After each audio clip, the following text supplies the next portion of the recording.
नमस्कार।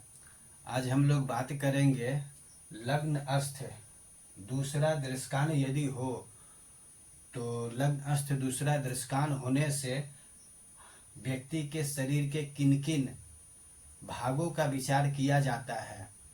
तो सबसे पहले समझना ये जरूरी है कि लग्न अस्थ दूसरा दृष्कान कब होता है। जब लग्न 10 डिग्री से 20 डिग्री तक हो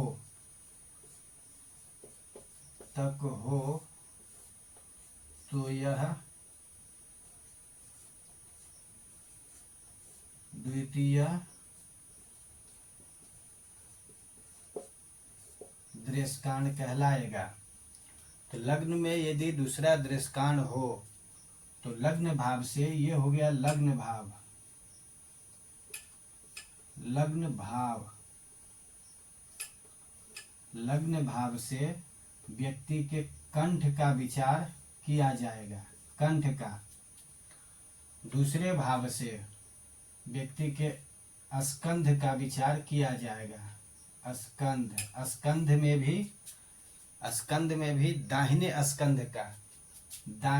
स्कंध का विचार किया जाएगा।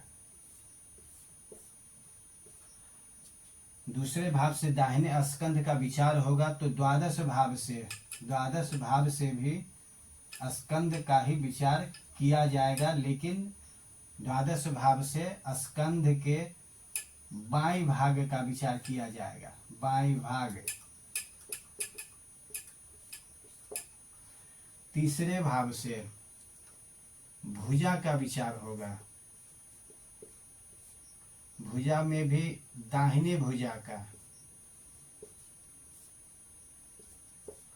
तीसरे भाव से दाहिनी भुजा का विचार होगा, और जब तीसरे भाव से दाहिनी भुजा का विचार होगा तो एकादश भाव से बाईं भुजा का विचार होगा। बाईं भुजा का। चौथे भाव से पार्श्व का विचार होगा। पार्श्व में भी दाहिनी पार्श्व का। दशम भाव से बाईं पार्श्व का विचार होगा।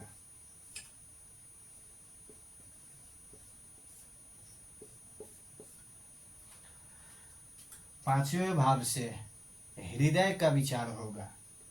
हृदय। पांचवें भाव से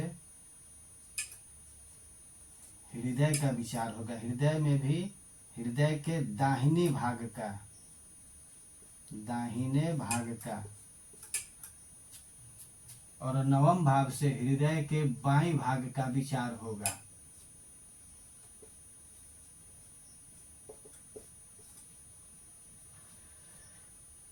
छठा भाव से पेट का विचार होगा। छठे भाव से पेट का। पेट में भी पेट के दाहिने हिस्से का विचार छठे भाव से होगा, और आठवें भाव से पेट के बाईं हिस्से का विचार किया जाएगा। अब बच गया सातवां भाव। लग्न अस्थ दूसरा दृष्कान हो तो व्यक्ति के सातवें भाव से उसके नाभि का विचार किया जाता है।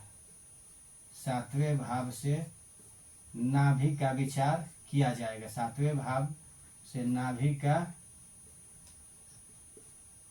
विचार किया जाएगा।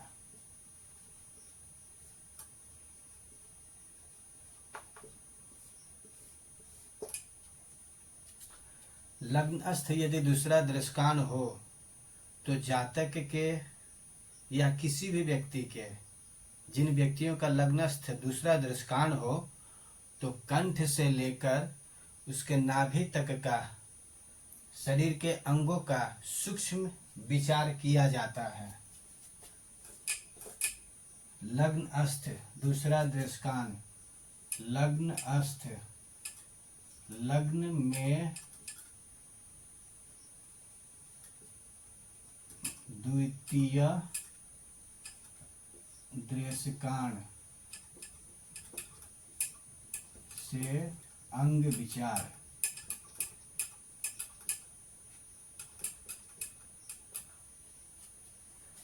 अब इसके बाद वाले पार्ट में हम लोग लग्नस्थ तीसरे दृष्टांत के शरीर के किन किन भागों का विचार किया जाता है उसके बारे में समझेंगे।